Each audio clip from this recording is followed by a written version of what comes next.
Haleluya, shalom shalom yang kita temu lagi ya. Okey, pagi ini kita renungkan dari 1 Petrus pasal 2 ayat 9. Bilang begini, tetapi kamulah bangsa yang telah tetapi kamulah bangsa yang terpilih imamat, yang rajani, bangsa yang kudus, umat kepunyaan Allah sendiri, supaya kamu memberitakan perbuatan-perbuatan yang besar dari Dia, yang telah memanggil kamu keluar dari kegelapan kepada terangnya yang ajaib. Amin. Haleluya. Di sini yang kita sudah tahu ya, kita muncul dari mana?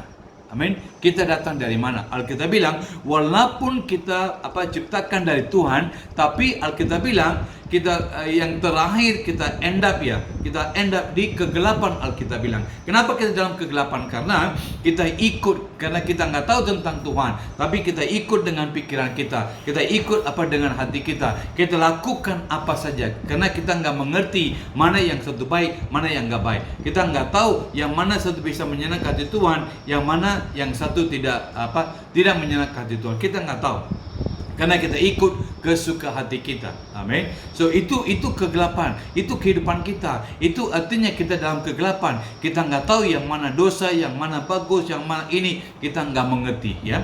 So itu kehidupan kita. Ya, dari situ yang Tuhan bebaskan kita. Amin. Dia curahkan darah untuk membebaskan kita dari kegelapan. Dia bawa kita kepada terangnya, Alkitab bilang. Oke, so waktu kita sudah di terang ya, so Tuhan kasih satu tanggung jawab. Apa tanggung jawabnya? So kita yang harus berbicara, kasih tahu ya, kita berbicara tentang apa yang Tuhan lakukan dalam kehidupan kita. Apa waktu kita sebelum kita kenalkan Tuhan, kita dalam kehidupan kita dalam kegelapan. Ya, so dari kegelapan kita pindah ke terang. Dari kegelapan kita sudah balik ke terang. Oh, itu yang Tuhan mau ceritakan. Karena itu Tuhan panggil kita sebagai bangsa yang terpilih, ya, terpilih, umat yang rajani.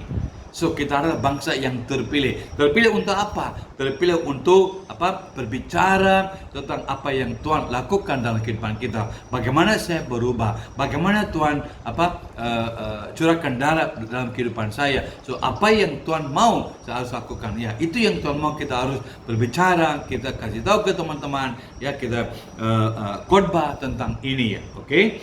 Dan juga kita bilang ya, bangsa yang kudus. Ya, bukan cuma nama kotanya kudus ya. Amin. Tuhan mau kita pun harus kudus. Umat kepunyaan Allah sendiri. Amin. Kita punya Tuhan Allah sendiri. Kita punya Tuhan sendiri. Amin. Tuhan kita adalah Tuhan yang ciptakan dunia ini. Amin. Haleluya. Yang Tuhan yang kita menyembah, yang ajaib ya. Amin. Haleluya. Dan juga supaya kamu memberitakan perbuatan-perbuatan yang besar dari Dia. Amin. Apa yang dilakukan dalam kehidupan kita, itu yang Tuhan bilang, oke, kasih tahu. Oke. Karena itu Tuhan panggil kita seperti bangsa yang terpilih ya. Kita adalah bangsa yang kudus, umat yang Allah sendiri ya. Amin. Dia panggil kita untuk memberitakan apa yang Tuhan lakukan dalam kehidupan saya. Amin. Haleluya. So kalau kita lakukan itu, pasti keajaiban Tuhan. Karena kita bilang kita sudah dalam terang.